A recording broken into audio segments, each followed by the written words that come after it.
Hello and welcome back to another episode of Filthy Hope.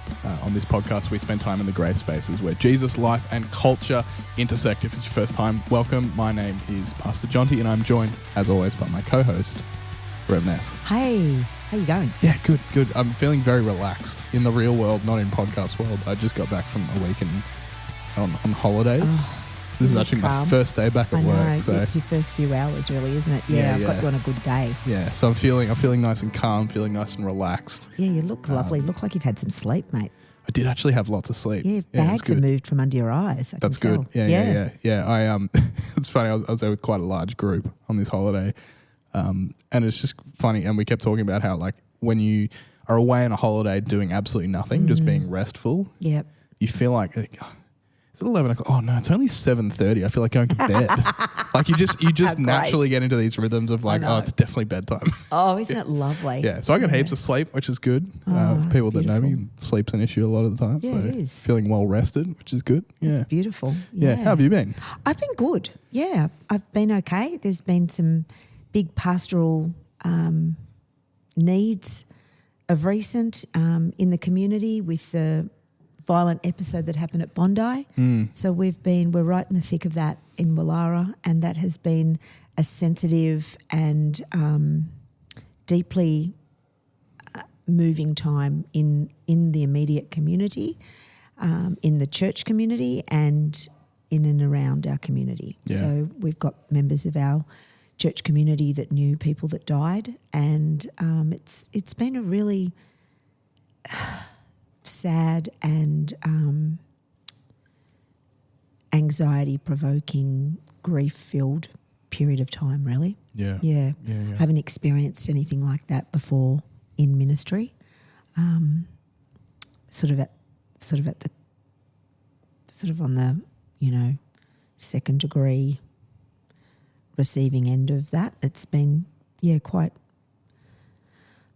just sad. Yeah, it is. Just sad. I don't know. It's just bloody sad. Traumatic and sad. That's it. Yeah, and around the same time there have actually been 3 incidences right around that little window of time, one of which was on the footstep of our friends over at Wayside Chapel as well. So a really challenging time at the moment for our community. Eastern suburbs of Sydney. In the eastern suburbs.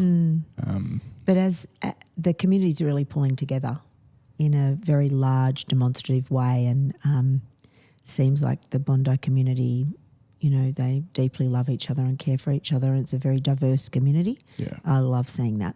Yeah, so it's very heartfelt. A lot of the time our natural instinct is to lash out towards some archetypal, vague version of the other that perpetrates violence. Yep. And you do still see that on socials and on the news, and kind of framing this as this was committed by a certain type of person. But I've actually been noticing more and more of exactly what you just said. Instead of focusing on identifying who the person is and what they might represent, actually just facing in the other direction and focusing in on community. Right. And looking after each other. Yeah, which is 100%.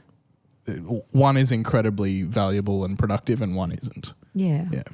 I've had the question asked to me a lot in this last period of time, where was God? Where was, and this is from Christians, where was God? Where was the so-called good shepherd on that day? And so I've had to really dig deep and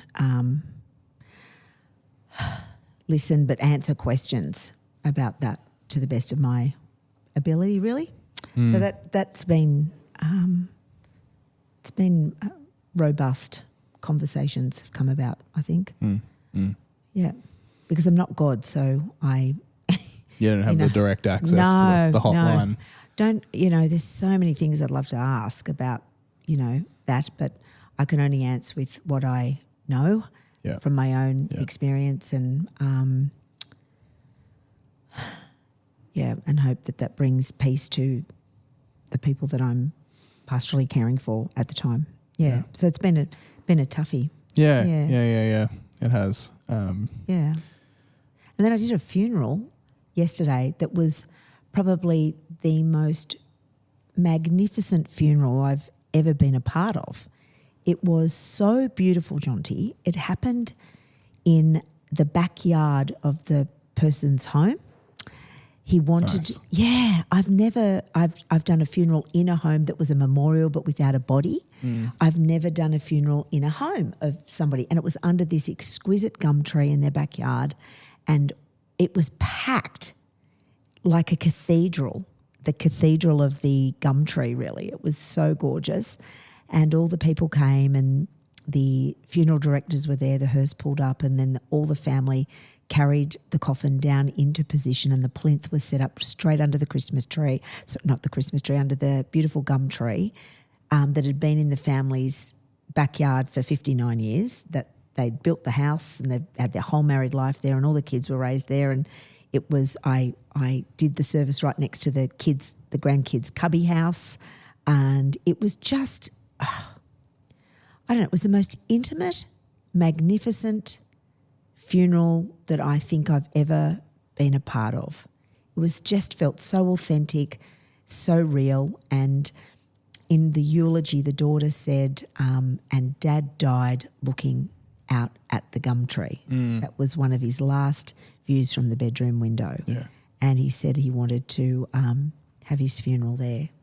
And just 7 years earlier, I'd done one of the grandkids' dedication, and the dad said to me at the time, he said, "Hey, love, I'm just wondering when I cark it if you'd do my funeral." And I said, "Mate, yes, of course. Have you got a date in mind?" And he said, "No date yet, love. Nah, it's a while off, but the girls will let you know." I said, "Well, I promise I'll turn up." And I opened up with that story, and they just cacked themselves. It was just, and I got another booking that day. It was so interesting. One of the uncles said to me, "Love, I live at Jervis Bay. I'm just wondering if I pay you extra, will you come down and do mine?" And I said to him, "Look, I can check my diary. Do you have a date in mind?" He pissed himself laughing. He said, "Not yet, but I want to lock it in." I said, "Oh, that's lovely. That's lovely. I'd be delighted to do that for you." So it was just a beautiful moment. And I thought, yeah, the Good Shepherd rocked up, and I could see evidence of God, the Holy Spirit, all through that event, you know. And while that death was a very sad, sudden death of an older gentleman, the family knew that he was going to pass, and they had a couple of months in the lead up. It's still never great when their loved one dies and leaves them. It's just so final and sad.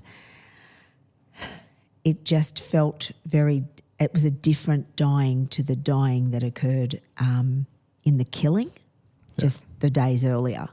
So it felt, I felt like I've been around a lot of death and dying in the last week, but yesterday, even though it was a funeral that I had time to plan and prep for, it felt beautiful. In the dying, it felt beautiful, and God was ever present in that moment. Yeah, it was really special.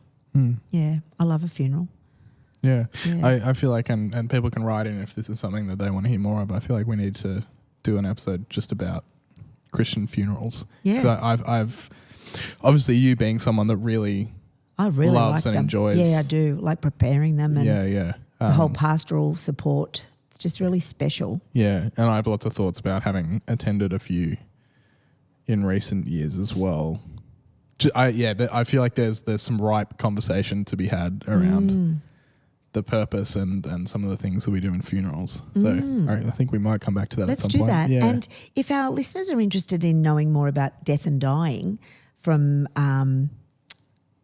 a universal Christian kind of perspective, a great colleague of mine, Reverend Lorenzo, he's the minister